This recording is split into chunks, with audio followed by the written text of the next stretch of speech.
we'll just kind of take a look at everything. I thought this was really cool. Christian Watson's dad put this up on X earlier today. Hopefully there ain't no language in there. I didn't even read the actual tweet. I just seen the video he posted, but he gets a little colorful from time to time. I like to see him, though.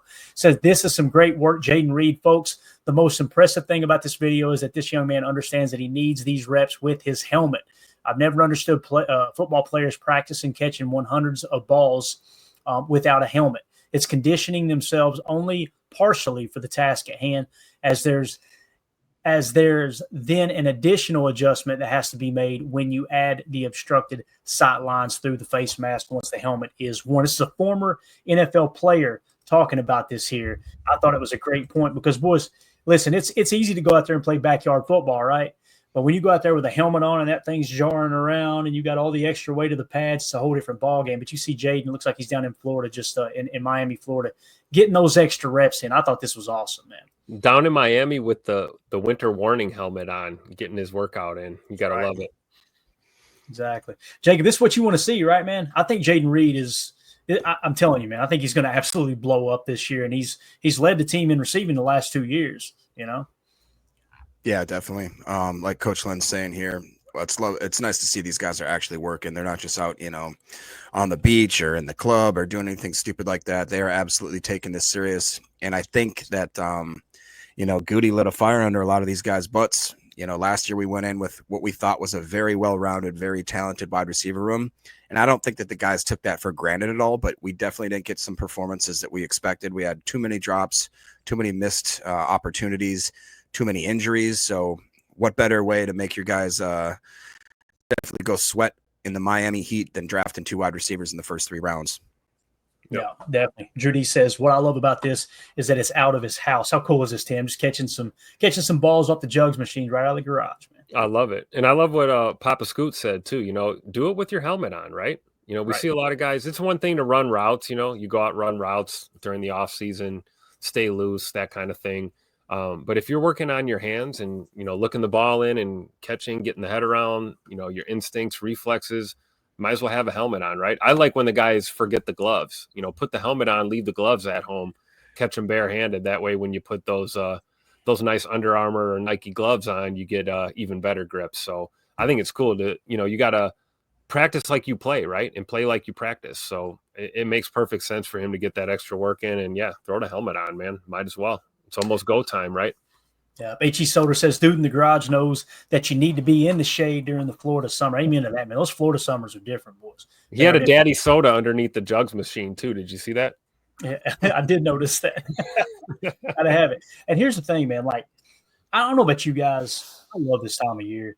Like, you're in the hottest part of the summer, but starting next month that you're going to start to bend into the fall just a little bit. You're about to creep into football weather. You got college football cranking up at the end of August. You got training camp going full blown here in just a couple of weeks. To me, that's just as much football season as it is in December, And, I got a landscaping business. I was out there and there's certain types of trees that the leaves have already shed a little bit. They do kind of that midsummer shedding. Seeing the leaves on that fresh cut grass, it's like, boy, fall's right around. Jacob will have his pumpkin spice latte, the whole. Do you like the pumpkin spice, Jacob, or not? I'll be honest, I've never had any pumpkin spice anything. I like pumpkin pie. There you go. Same thing, right? Same thing. Sure. So, all right, let's continue here on the offensive side of the ball. Obviously, Jayden Reed putting in that work. You love to see it. Just looking at the PFF scores from last year, guys. We talked about the top 5, who I thought, and we got the guys' opinion as well, who the top 5 best players on the Packers roster is, both on offense and defense, just kind of collectively, right? And we won't go back over that list, but just looking at the offensive side of the ball here, Tim, I think this is really, really cool, man. Josh Jacobs, 92.3. He was the 3rd highest graded running back according to PFF last year. Zach Tom, 85.8. He was the 6th highest graded tackle according to PFF. Number 3 on the list, but number 82.9 in terms of the PFF grade, 12th best running back in the league, Emmanuel Wilson. Then you got Jordan Love with a 75.8. That is 20th of 42. You guys know you can kind of take that with a grain of salt with the injuries. But McCole Hardman, 72.8, minimal snaps, but it's worth mentioning he falls into the top 5 of offensive players. You go on down the line, Jaden Reed, 71, Malik Willis, 70, Christian Watson, 70, Romeo Dobbs, 69. You got 1, 2, 3, 4 receivers grading out right there at 70. And people think this receiving core is bad. It just, I don't know, it's mind-boggling to me. Moving along there, Rasheed Walker, 68, Tucker Kraft, 67, Elton Jenkins, 65. Chris Brooks, probably even going to make the dang roster, man. 65 PFF grade, right? Solid grade there. Aaron Banks, 65. That's an upgrade over Josh Myers, obviously. Dontavion Wicks, even with the drops, is 65. Just want to get your all's take on it. We'll go around the horn. I don't care who goes first, Tim, Jacob, whoever. What sticks out to you here? And we can also narrow it down to position groups if you want to go that route. I just got to click that tab at the top. Go ahead, Beard. To me, it would have to be how underrated our running back room is from top 1, 2, 3, and we still have an unknown in Marshawn Lloyd. And for all these guys to produce the way they did before we did this sort of kind of revamping of the offensive line, where we kind of definitely want to be a little more, larger in the trenches. We want to be able to be some man movers in there. I think that we're going to see an even better lineup. And I think me and Tim have went back and forth, and we've had the conversation of Emmanuel Wilson, in my eyes, is the number 2.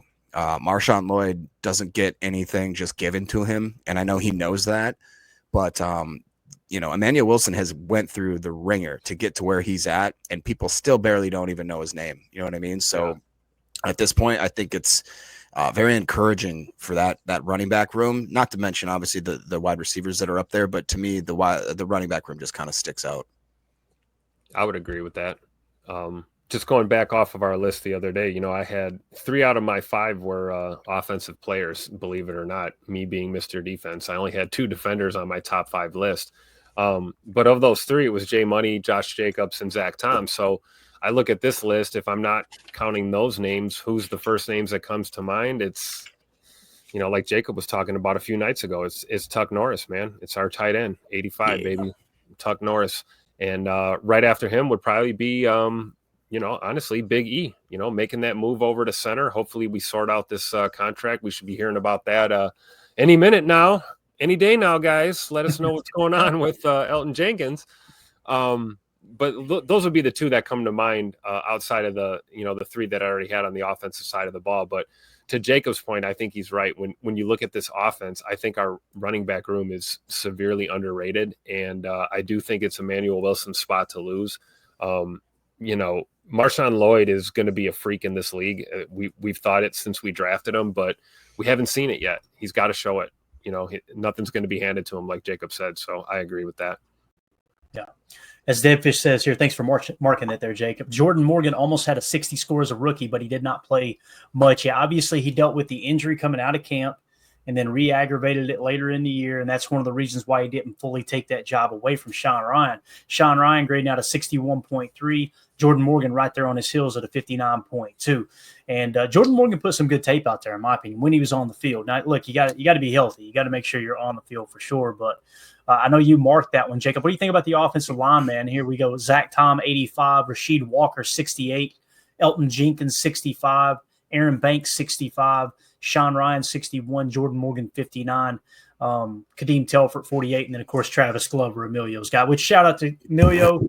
Got hitched. Married man now. Congratulations on that, sir. So, Travis Glover, 35. He probably not something you want to do. Travis Glover didn't give Emilio and Jordan any wedding gifts, right? No. I mean, but Emilio still loves them, right? Yeah. I just want to point out the 12.6 pass blocking grade there, Jake. What do you think? That is unbelievable. First of all, absolutely congrats to Mr. Emilio and to his lovely now wife. And I'm just glad that the guy could finally become a citizen. But now going on to the offensive line, one thing that I listened to, when you actually look at the overall, the starting 5, it actually is a little, people see the 60s and they don't think it's that great, but 60s, it's not like your typical schoolyard scoring, right? It's not like a D grade. Your 60 is pretty much like your kind of average. And you see obviously Tom up there. I think Rasheed Walker is pretty exceeding that 68.7. I think normally Elton Jenkins would exceed the 65.7 grade, but you look over at the pass blocking grades, and that's where you really see how good this offensive line is. I think Ryan touched on it earlier in one of his podcasts this week about how he, obviously, you guys know Ryan loves PFF. I think he uses that metric more than probably any other in the course of his podcast, but he blatantly said, I don't understand how they calculate offensive line scores because it doesn't make any sense for a lot of these things. The way they average it out, the way that they put little emphasis on pass blocking, when in a lot of people's eyes that seems to be the most important part of the game. It depends on the offensive scheme, obviously, and all that kind of stuff. But I am very hopeful that even, if Tom can take a step in any direction forward, I mean, that's just going to be an absolute elite player. Rasheed Walker, you guys know how I feel about him. If he comes out, it's a contract year in theory for him, even if it's not with us. So he wants to show the world that, hey, I'm worth getting paid here. Elton Jenkins has a chip on his shoulder, and Aaron Banks has something to prove as well. That leaves one more guy that needs to pop out of that mix here. Could it be Glover? I don't think so, but it could be Jordan Morgan, Donovan Jennings. I'm even looking at some dark horses like Belton, Monk, Banks, somebody that comes in there and just steals away. I think that's going to be one of the, if not the most interesting camp battles to see what is going to be this top five. Yeah. And let's go to the chat here. Ed Madden said, congratulations, Emilio. Travis Glover was the best man? ? Exactly. 2-0 for this says, does Emilio get to keep the race car bed? He's going to need in the garage. That. Yeah, in the garage. Yeah, for sure. He keeps his tools in the trunk. Respect Orange just said Travis Glover popped out of the wedding cake, Tim. Unbelievable. What do you think about this offensive line, Tim? I'm with Jacob, man. You look at it and you go, nothing really pops to you other than Zach Tom. But, man, those are steady grades across the mark. Josh Myers, I think he graded out in the 50s last year, I believe. So you upgraded there. We just got to get Elton into camp. And listen, I think it was a good sign that he showed up and did the hold in during minicamp. Been real easy to go, I'm staying away, I'm playing hardball. I hope they do give him a little more guaranteed, kind of sweeten the pot, because if they go that route, they can actually lower the cap number a little bit too, right? So give them a little bit of security, and then you can still move on next year if you need to, but he's getting a little more guaranteed money now. Now, with that being said, he may be wanting a 3-year extension, Tim. That's where I kind of buck a little bit. Like, I don't know about that, depending on what the money is. But what do you think of the O-line here, man? And we don't know, right? Like when you talk about Jenkins, we don't know what's going through his head and what these negotiations are. We don't know what his representation is pushing for. I would think that that's the formula, though, right? Give him a little bit of guaranteed money. We're asking him to make a move here late in his career, move him into the center position and be the the general of this O-line with Jordan Love. So I don't think it's unreasonable to guarantee him some more money. But yeah, if he's looking for a contract that's going to keep him here, beyond 33, 34 years old, it might get a little tricky. But I have full faith and confidence in both Elton Jenkins and his attitude and his approach, and also the front office at 1265, that they're going to make this right and we're going to figure something out. That being said, that's my starting center.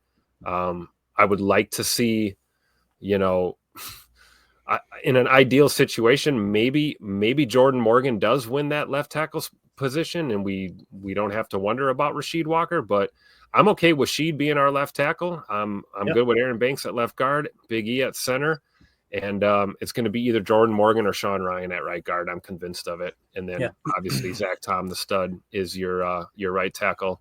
Any day on that too, waiting for them to back up a boatload of cash to Zach Tom's house. Can I pose a weird question, or I guess a scenario? Yeah, man. We all have just kind of assumed that Elton Jenkins is a plug and play center. We've heard it for a long time. Between him and Tom, what was the old quote that they're like a Pro Bowl tackle? Yep. Yeah. All pro guard and like Hall of Fame center type thing. It was actually that comment was not said about Elton. It was only said about Zach Tom. They said Zach Tom is a Pro Bowl caliber tackle. He's an all pro guard and a Hall of Fame center, is the way they viewed him. Yeah. But I feel like they've talked in similar air that Elton's a plug and play at any position along the line. Mm-hmm. And I just, the only times that we saw it was at the end of the year, and I didn't see a great performance. Now, obviously, if you get pulled out of playing a position you've been playing the whole season and you don't have any camaraderie with the guys that are next to you, I understand why that may look a certain type of way. Oh, and it's against one of the best defenses that's come around lately in the modern history of football. But do you guys have any reserves or hesitation thinking that that could be our biggest glaring, what's the word? Weakness on the offensive line again would be the center position, even if he slides in there. Do you have any reservations? Do you have that being a possibility? I think it's a realistic concern, definitely. But to your point about Elgton Jenkins, I think, at least in my eyes, he was always a guy that could play anywhere on the interior. So both guard spots for sure, and then center. I do think, that being said, the contingency plan could be, if the wheels fall off with Elgton at center for some reason, like to play devil's advocate here, then you move Zach Tom to center and you stick it, Jordan Morgan at right tackle if you have to, or you juggle on that side and put your best 5 on the field, like you always say, Jacob. But I have faith. I believe Elgton can play center. I really do. I don't think he's been able to do it consistently enough at the NFL level for us to really get a glimpse of what he can do. Right. But I think, going into a season from camp all the way through, preparing to be that guy and being the center, I think he can handle it. I don't have any doubt. So you'd be cool. You'd rather pull Tom away and not give maybe somebody like Monk or Ryan a chance at, because Clayton, you correct me if I'm wrong. At center, right? Yeah. Is that what you're saying? I'm just wondering, do you want to jeopardize taking Zach Tom away from that tackle position where we know he's a stud and risk shaking up the rest of the offensive line? Or do you want to try to say, if Elgton, let's say, God forbid, it's an injury or something like that, would you rather try a Jacob Monk or a Sean Ryan, just so you know you have that staple at tackle? You know what I'm saying? Yeah, here's my thing. There's 2 positions that touch the ball every single play, center and quarterback, right? I would much rather have my best player playing center, handling the ball every time, rather than have that in the hands of a Jacob Monk or someone like that. Listen, Jacob Monk could go on to be a great center, but the way you kind of, I don't want to put words in your mouth, Jacob. You wasn't saying Elgton's a bad center. I know that. But the hesitation in your voice about, do we know Elgton's a good center? That's how I feel about Jacob Monk, Sean Ryan, everybody else who plays center other than Zach Tom, right? So for me, it would be Elgton. I feel great about Elgton playing at center. If you don't believe me, go back and watch the tape of him in college. Now, when he got asked to play center against Detroit, Tim was there. It was a damn monsoon, and he didn't prep to be center all week long. He gets plugged right into that, and now all of a sudden you're trying to help the guy plugging in at left guard handle their guy. And what it really comes down to is the reason centers get paid less than guards is because they don't have to handle the 3 tag, right? They're typically in a double team situation. It's very, very rare, unless you're in your base 12 or 21 and you're going up against a 34 jam. It's very rare that a center is one-on-one blocking. So the blocking aspect, Elgton's got it licked. The reps with Jordan of him playing center, whether it's in the shotgun or under center, and snapping the football, that's where you need some reps for them to get acclimated with each other. And here's the other thing. When we talk about Josh Myers and we turn on the tape, how many times, what was the thing that we noticed the most about Josh Myers all year long? He could get to the second level, but when he got there, damn, he couldn't get a hand on anybody. Blocking ghosts. Watch Elgton get out to the second level when they pull a guard. So that part of your game is going to be improved. And that, my friends, is the backbone of duo, which is what we run with Josh Jacobs now, which is double vertical power. So I have no worries at all with Elgton playing center, none.